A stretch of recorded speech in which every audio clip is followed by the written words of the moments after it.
El grito llega antes que las velas, antes que el fuego, antes que la muerte. El mar negro se abre como una herida, y desde él emergen naves bajas, silenciosas, cargadas de hombres que no temen morir. El miedo no avisa, solo cae. Así comenzó el terror vikingo.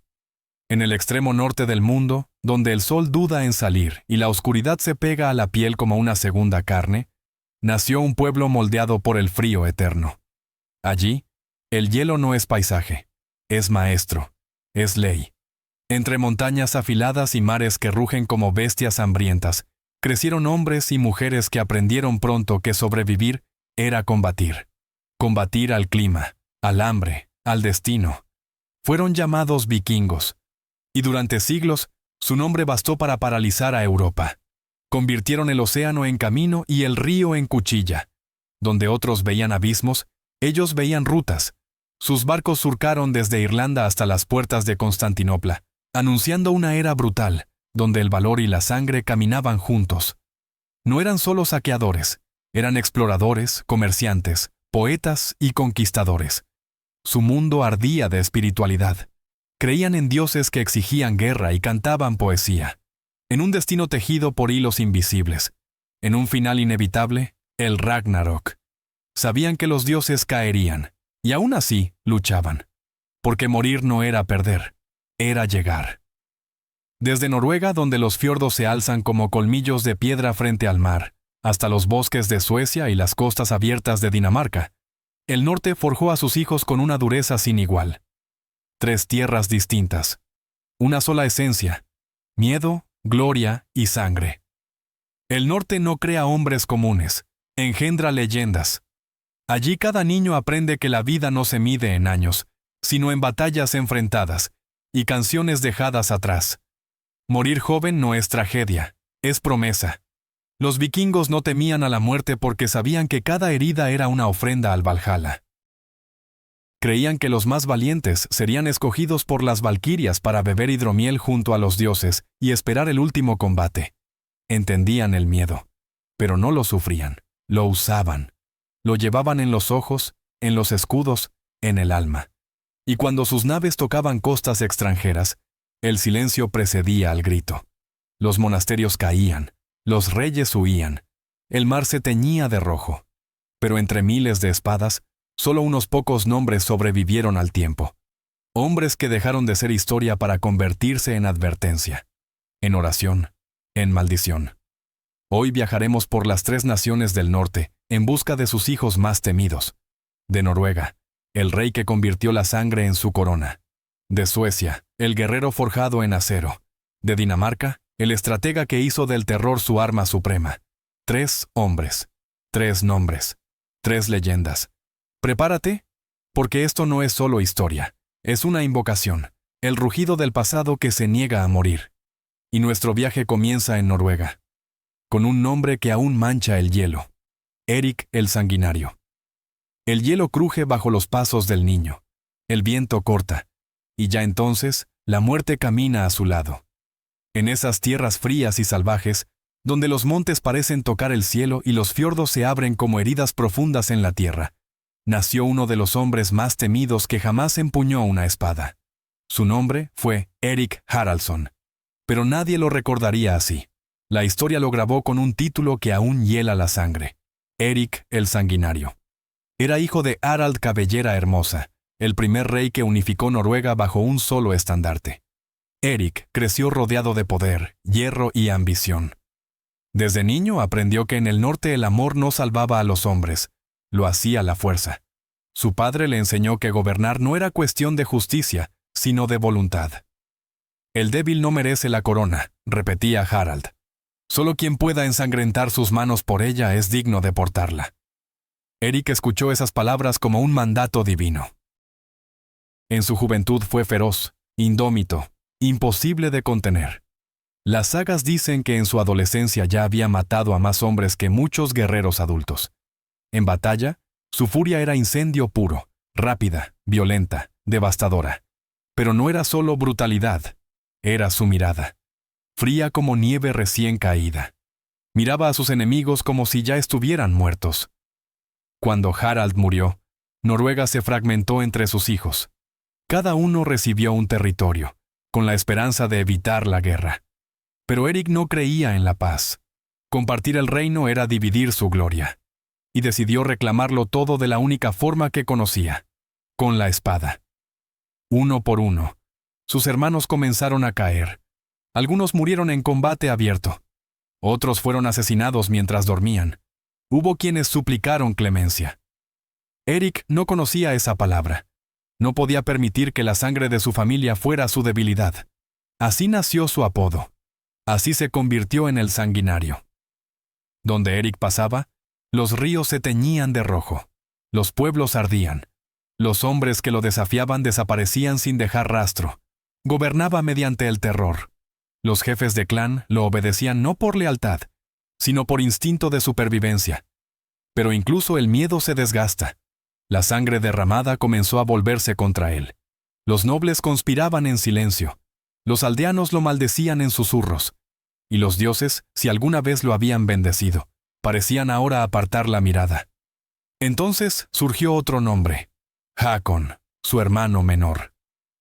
Criado lejos del caos nórdico, bajo la protección del rey Athelstan de Inglaterra, Hakon había aprendido diplomacia, fe y el poder emergente del cristianismo.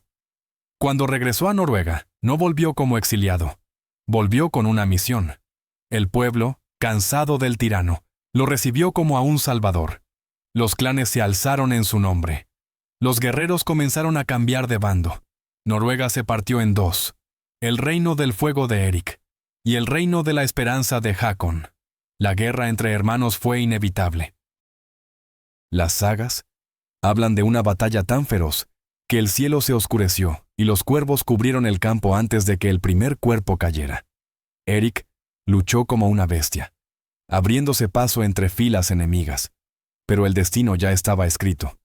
Hakon era más joven, más astuto, y tenía detrás de sí a todo un pueblo. Erik fue derrotado, pero jamás se arrodilló. Junto a su esposa Gunhild, una mujer a la que muchos temían más que al propio rey, huyó hacia las islas del norte.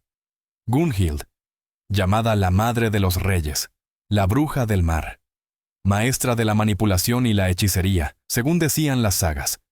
Juntos buscaron refugio entre los clanes de Escocia, y allí, lejos de Noruega, Erik comenzó a planear su regreso.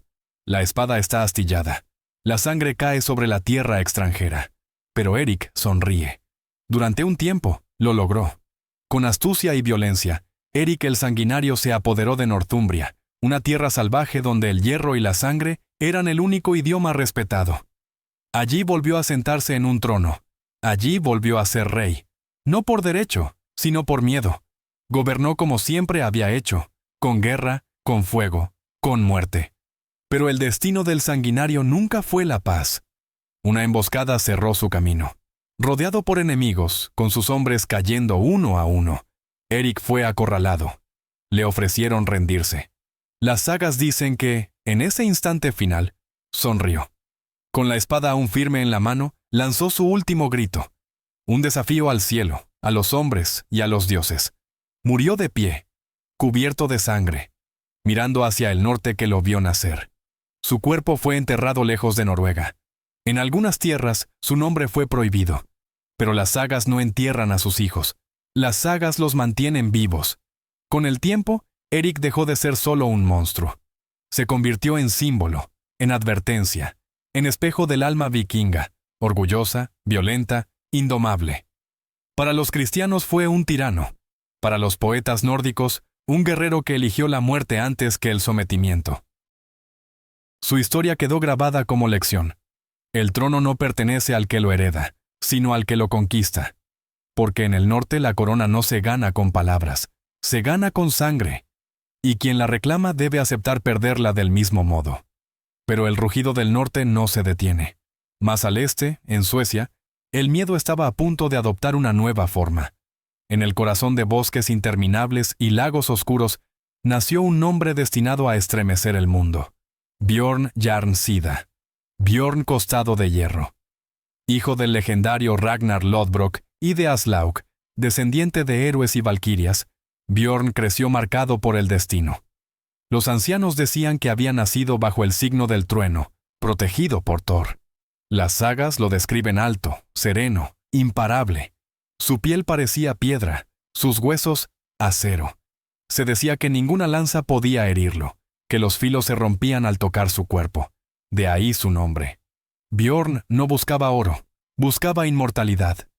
Desde joven lideró incursiones por el Báltico, acumulando fama y poder. Pero su mirada siempre iba más allá del horizonte. Reunió una de las mayores flotas vikingas jamás vistas. Cientos de drakkar partieron de Suecia hacia lo desconocido, atravesando tormentas y mares prohibidos. Llegaron al sur, al Mediterráneo, donde el sol reemplazaba al hielo y las ciudades se alzaban con muros imposibles. Allí, el mundo conoció su nombre. París fue su mayor desafío. Las armas no bastaban, así que Björn recurrió al engaño. Fingió su muerte, ordenó construir un ataúd, pidió ser llevado dentro de la ciudad como gesto de paz. Los francos aceptaron. Pero cuando el ataúd se abrió, Björn se alzó como un espectro del infierno, espada en mano, y el terror cruzó los muros. El rugido atravesó los muros. No fue un grito humano, fue una sentencia. Aquel día, cuando Björn costado de hierro emergió del ataúd dentro de París, el terror se volvió carne. Los portones cayeron. La ciudad fue tomada. Y el mundo aprendió que ningún muro, por alto que fuera, podía detener al hijo de Ragnar. Esa victoria selló su nombre en la leyenda, pero Björn no conocía el descanso. Continuó su avance hacia el sur, Italia, el norte de África. Donde sus drakkar tocaban tierra, el fuego seguía. Para los monjes cristianos fue una bestia invencible, un presagio del fin de los tiempos. Para sus hombres tenía otro nombre, el rey de las tormentas. Björn no era solo fuerza, era liderazgo. Sabía cuándo atacar y cuándo retirarse. Comprendía el miedo, pero también la lealtad. Repartía el botín con justicia. Nunca exigía un sacrificio que él no estuviera dispuesto a pagar primero. Por eso, lo seguían incluso cuando el mar se volvía negro y las costas parecían imposibles. Con el tiempo regresó a Suecia como leyenda viva. En Uppsala, el corazón sagrado del paganismo nórdico, fue coronado rey. Gobernó desde el templo, donde los sacrificios alimentaban a los dioses, y los cuernos de guerra nunca callaban. Unificó los clanes. Transformó Suecia en una potencia temida y respetada, no solo por la guerra, sino por la prosperidad. Abrió rutas comerciales, impulsó expediciones, mantuvo el equilibrio entre hombres y dioses. Pero los vikingos no nacen para la quietud. Cuando la muerte se acercó, Björn no la recibió con miedo. Vestido con su armadura, subió a su trono y esperó. Las sagas dicen que sonrió, que sus últimas palabras fueron una promesa. Volveré cuando el trueno despierte al mundo. Su tumba yace en la isla de Munse, bajo una colina cubierta de hierba. Algunos dicen que descansa con su espada intacta, aguardando el Ragnarok. Otros creen que nunca murió, que su espíritu navega aún sobre los lagos de Suecia, liderando una flota fantasma que aparece durante las tormentas. Cuando el trueno sacude los bosques, los aldeanos lo saben. Björn cabalga de nuevo. Pero mientras Suecia encontraba a su rey, más al sur, en Dinamarca, el miedo estaba a punto de cambiar de forma. No sería fuerza, no sería honor. Sería mente. En las tierras bajas danesas nació Ivar Ragnarsson. El mundo lo conocería como Ivar el Deshuesado, el estratega del terror, el más temido de todos. Mientras los demás entrenaban con espada y escudo, Ivar el Deshuesado entrenaba algo más peligroso.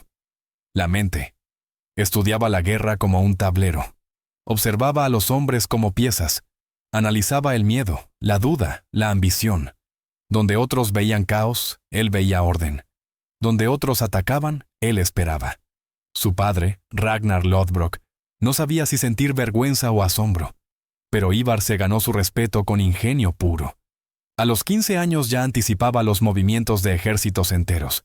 A los 20 comandaba su propia flota. Cuando Ragnar murió, arrojado a una fosa de serpientes por orden del rey Ela de Northumbria, algo se quebró en el mundo. Ivar no gritó, no lloró, juró. Juró que Europa conocería el verdadero significado de la venganza. Convocó a los clanes más poderosos de Escandinavia, Noruega, Suecia, Dinamarca. Miles respondieron. Así nació el gran ejército pagano, una fuerza tan vasta que los reinos cristianos creyeron ver el fin de los tiempos. Ivar no conquistaba solo territorios, conquistaba mentes.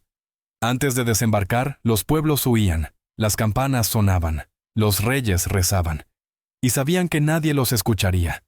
Ivar colgaba cuerpos en murallas, empalados, con el cuervo de Odín ondeando sobre ellos. No era crueldad, era mensaje. Pero su venganza no estaría completa hasta encontrar a Hela. Cuando lo capturó, ordenó el castigo más temido, el águila de sangre. Nadie sabe si fue ritual o mito, pero las sagas lo narran con precisión. La espalda abierta, las costillas separadas, los pulmones extendidos como alas. Dicen que Hela no gritó, y por eso fue digno del Valhalla. Desde entonces, el nombre de Ivar se volvió leyenda en toda Europa. Para los monjes, un demonio. Para los vikingos, la mente divina hecha hombre. Gobernó desde York, controlando rutas y tributos. Su reputación era su muralla. Nadie se atrevía a desafiarlo. Pero el tiempo comenzó a cobrar su precio. Su cuerpo se quebraba, sus huesos se volvían frágiles. Sin embargo, su mente seguía afilada. Dirigía batallas desde una litera, con la mirada fija en el campo. Incluso débil, infundía terror. Mientras Ivar respire, decían, el norte avanzará. Nadie sabe cómo murió. Algunos dicen que cayó en combate, invocando a Odín. Otros que murió tranquilo, sonriendo. Su tumba fue erigida frente al mar. Se creía que profanarla traería una maldición. Y quizá tenían razón, porque incluso muerto, Ivar seguía gobernando el miedo. La tormenta regresa, el mar golpea los acantilados, y el pasado vuelve a respirar. Siglos después, los arqueólogos encontraron un esqueleto deformado, rodeado de armas, huesos de sacrificio y símbolos vikingos. Muchos creen que ese cuerpo pertenece a Ivar el Deshuesado, pero los vikingos sabían algo que la tierra no puede retener. El alma de un hombre como él no se queda enterrada. Cuentan que en las noches de tormenta, cuando los relámpagos iluminan la costa de Northumbria, se ve una sombra arrastrándose entre los acantilados, y que, entre el viento, puede escucharse el eco lejano de un cuerno de guerra. Ivar demostró que la fuerza no siempre vive en los músculos. Su cuerpo fue una prisión, su mente, un arma. Transformó el miedo en estrategia, el dolor en poder y la venganza en legado. Porque si Eric el Sanguinario gobernó con fuego y Bjorn Costado de Hierro conquistó con valor, Ivar dominó con el pensamiento. Y así se alzan los ecos del norte. 3 hombres, 3 destinos, 3 nombres que el tiempo no logró borrar. Eric, Bjorn, Ivar. 3 caras del espíritu vikingo. La furia, el valor, la mente. Cada uno nacido en una tierra distinta, pero unidos por una herencia común. Un pueblo que veía en la guerra no un castigo, sino un camino hacia la gloria. En el norte, la vida era dura y breve. El frío moldeaba el cuerpo. La muerte moldeaba el alma. No había espacio para la cobardía. Solo sobrevivían quienes se atrevían a desafiar incluso a los dioses. Eric fue el fuego. Arrasó reinos, quemó hogares, dividió familias. Gobernó con el miedo como corona. Representó la sed insaciable de dominio. Y en cada batalla recordó al mundo que el poder no se hereda, se arrebata. Bjorn fue el trueno. Cruzó océanos, desafió imperios. Encarnó la voluntad que no se quiebra. Su nombre aún ruge en los bosques de Suecia, recordando que el valor no es ausencia de miedo, sino enfrentarlo hasta que cede. Ivar fue la mente en la oscuridad. El estratega que no caminaba, pero movía ejércitos. Demostró que la guerra puede ganarse antes de comenzar, que el terror, bien usado, es más afilado que cualquier espada. 3 caminos distintos hacia la eternidad, porque los vikingos creían que un hombre solo moría cuando su nombre era olvidado. Y hoy, más de 1000 años después, seguimos pronunciándolos. Eric, Bjorn, Ivar. ¿Quién fue el más temido? Porque hay hombres que mueren, y hay otros que obligan al tiempo a recordarlos. Cuando las acciones son tan grandes, tan temidas o tan admiradas, la historia no tiene elección. Debe conservarlas, Por eso las sagas sobreviven. Por eso sus nombres aún se pronuncian con respeto y asombro, incluso siglos después de que sus huesos se hayan convertido en polvo. Cuando el viento sopla entre los fiordos, parece llevar sus voces. No son susurros, son advertencias. Cuando el trueno retumba en los bosques del norte, su eco parece responder, como si algo antiguo despertara bajo la tierra. Y cuando el mar golpea las costas heladas, recuerda los remos de los dracar, rompiendo las olas, avanzando sin miedo hacia lo desconocido. Porque el mar nunca olvida a quienes lo desafiaron. Eric, el rey de la sangre, vivió para conquistar. No pidió permiso, no aceptó límites, fue fuego puro. Arrasó reinos y gobernó con el miedo como corona. Su nombre se convirtió en sinónimo de poder absoluto, recordándole al mundo que la fuerza no se hereda, se arrebata. Bjorn, el invencible, desafió al mundo con valor. Cruzó océanos, burló imperios y convirtió la voluntad en arma. Fue el trueno que no se detiene, el rugido que avanza incluso cuando todo se opone. Su legado recuerda que el valor no es ausencia de miedo, sino la decisión de enfrentarlo hasta quebrarlo. Ivar, el deshuesado, dominó con la mente. Allí donde otros veían debilidad, él vio oportunidad. Transformó el miedo en estrategia, el dolor en poder y la venganza en legado. Demostró que la guerra puede ganarse antes de que la primera espada se alce. 3 hombres, 3 países, una sola herencia, el rugido eterno del norte. Porque mientras haya alguien dispuesto a escuchar sus historias, mientras una voz se atreva a pronunciar sus nombres, mientras un corazón humano sienta la llamada del destino, los hijos del frío eterno no morirán jamás. Solo esperan a que el mundo vuelva a necesitarlos.